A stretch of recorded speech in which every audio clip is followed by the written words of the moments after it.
আপনাদের মনে করিয়ে দিই, পায়েল বন্দ্যোপাধ্যায় অধ্যাপিকা ম্যাকআউটের, আর ক্যাম্পাসের ভিতরেই ছাত্রের সঙ্গে তার ভিডিও ভাইরাল হয়। গায়ে হলুদ থেকে মালা বদল এবং কি সিঁদুর দান, তারপরেই অধ্যাপিকাকে ছুটিতে পাঠানো হয়। এবার ম্যাকআউটের অধ্যাপিকার ইস্তফা, ক্যাম্পাসেই ছাত্র অধ্যাপিকা বিয়ে বিতর্ক। হরিণঘাটার বিশ্ববিদ্যালয়ে গায়ে হলুদ সিঁদুর দানে রীতিমতো বিতর্ক সৃষ্টি হয়। ছুটিতে পাঠানো হয় এ পায়েল বন্দ্যোপাধ্যায়কে।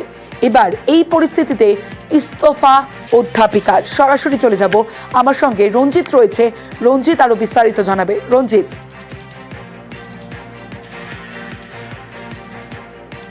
দেখো, 16ই জানুয়ারি মূলত এই অনুষ্ঠান হয় ক্যাম্পাসের মধ্যে। ম্যাকআউট অর্থাৎ রাজ্য প্রযুক্তি বিশ্ববিদ্যালয় হরিণঘাটা যে ক্যাম্পাস রয়েছে, সেই ক্যাম্পাসের অ্যাপ্লাইড সাইকোলজির অধ্যাপিকা এবং তার বিভাগেরই ছাত্র, তার সাথে গায়ে হলুদ থেকে মালা বদল এবং কি সিঁদুর দান, বিবাহের যে সমস্ত রীতি রেওয়াজ সবটাই ভিডিও ভাইরাল এবং ক্যামেরাবন্দি হয়েছিল, এবং যেটা পরবর্তী সময়ে ভাইরাল হয়।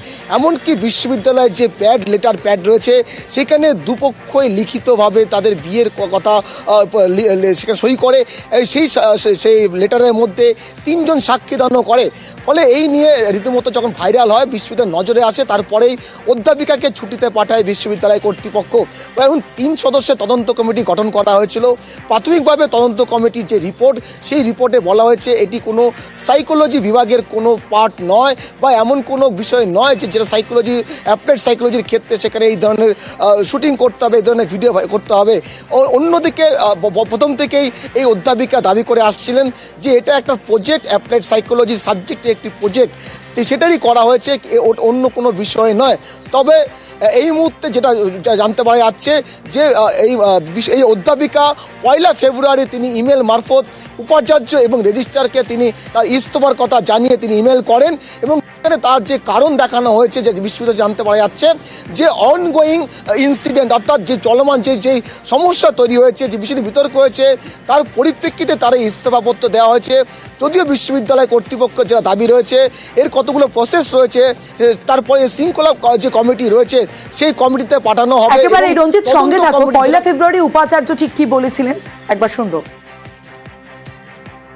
Head of the department doctor Payel Banerjee উনি ছাড়া আর যারা ছিলেন তাদের অধিকাংশরই ইন্টারভিউ করা হয়েছে। তাদের সঙ্গে কথাবার্তা বলে তদন্ত কমিটির ধারণা যেটা, এটা কোনো রকম কোনো ফ্রেশার্স ওয়েলকাম পার্টি বা সাইকো ড্রামা বা কোনো ধরনের কোনো নাটক, এরকম কিছু নয়। রিচুয়াল যেটা, সে হিন্দু রিচুয়ালটা কি একটা মজা হিসেবে যে চেঞ্জটা প্রেজেন্ট করা হয়েছে, এটা ডেফিনেটলি ঘটানো যায় না। এটাকে আমরা নিন্দা করি, এবং এটা করার জন্য উনি কারোর কোনো পারমিশন নেননি। আমার সঙ্গে রঞ্জিত রয়েছে, কথা বলবো রঞ্জিতের সঙ্গে। রঞ্জিত, 1 ফেব্রুয়ারি উপাচার্য যে বক্তব্য রেখেছিলেন, সেদিনই ঘটনার নিন্দা জানিয়েছিলেন। অবশেষে এবার ইস্তফা দিচ্ছেন পায়েল বন্দ্যোপাধ্যায়, তার কোনো বক্তব্য সামনে এসেছে?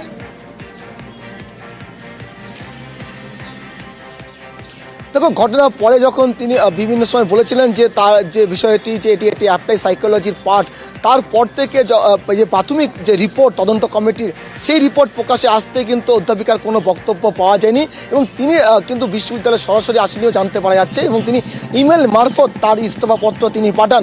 যদিও ইস্তফাপত্র গ্রহণের ক্ষেত্রে কিছু বিধি রয়েছে, নিয়ম রয়েছে, সেটা শৃঙ্খলা কমিটিতে পাঠানো হবে এবং বিশ্ববিদ্যালয় কর্তৃপক্ষ সেটা খতিয়ে দেখবে, তারপর সেটা গ্রহণ করা হবে। হ্যাঁ, কি সিদ্ধান্ত নেওয়া হয় অবশ্যই আমাদের নজর থাকবে।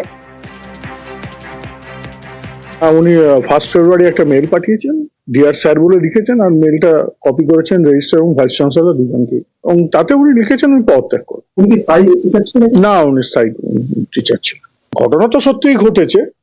উনি যেটা বলেছিলেন সাইকো ড্রামা, সেটা বোধহয় সামহাউ এনকোয়ারি কমিটি যা দেখেছে তা খুব করোবরেটেড হয়নি, মানে এরকম কোনো এক্সাম্পল কোথাও নেই।